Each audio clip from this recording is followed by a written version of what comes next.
গতকালকে সিলেটে ভাটি বাংলার একটি দুর্গাপূজা অনুষ্ঠানে গিয়ে আমি একটি ভিডিও বক্তব্য দিয়েছিলাম। আমরা একই মুদ্রার এপার এবং ওপার, এইটাই হলো একদিকে রোজা আরেকদিকে হলো পূজা। এই রোজা এবং পূজা মিলে বাংলাদেশ। এই বিষয়ে অনেকেই ফেসবুকে কথা বলছেন, তাই আমি আপনাদেরকে একটি স্পষ্টীকরণ করার জন্যই বলছি।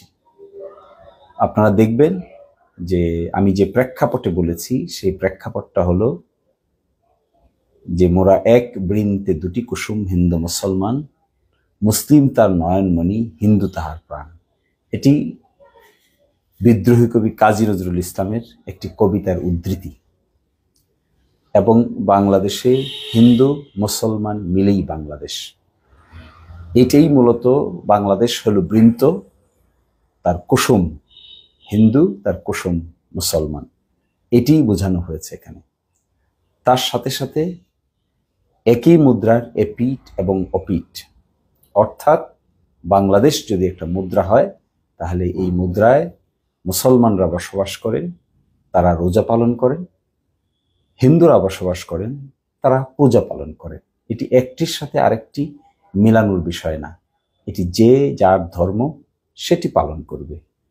এর বাইরে এর বাড়তি কোনো ব্যাখ্যাও নাই, এর বাড়তি কোনো তর্জমাও নাই।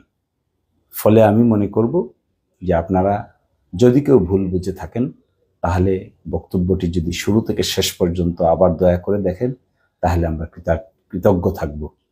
আর শুধু একটি কথা বলবো যে সাম্প্রদায়িক সম্প্রীতির এই ভাটি বাংলায় কারো ধর্মে কেউ হস্তক্ষেপ করে না, যে যার ধর্ম স্বাধীনভাবে পালন করে। আমরা রোজা পালন করি, এটি আমাদের ধর্মীয় বিধান, এটি আমাদের 5টি স্তম্ভের একটি স্তম্ভ।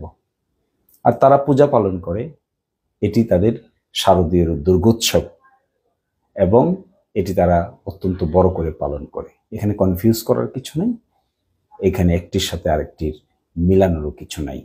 উপমা ব্যবহার করার জন্যই এক বৃন্তে দুটি কুসুমের কথা বলা হয়েছে, একই মুদ্রার এপিঠ অপিঠের কথা বলা হয়েছে।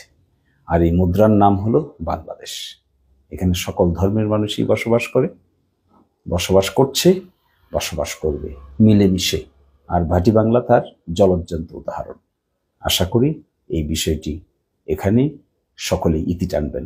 ধন্যবাদ সবাইকে।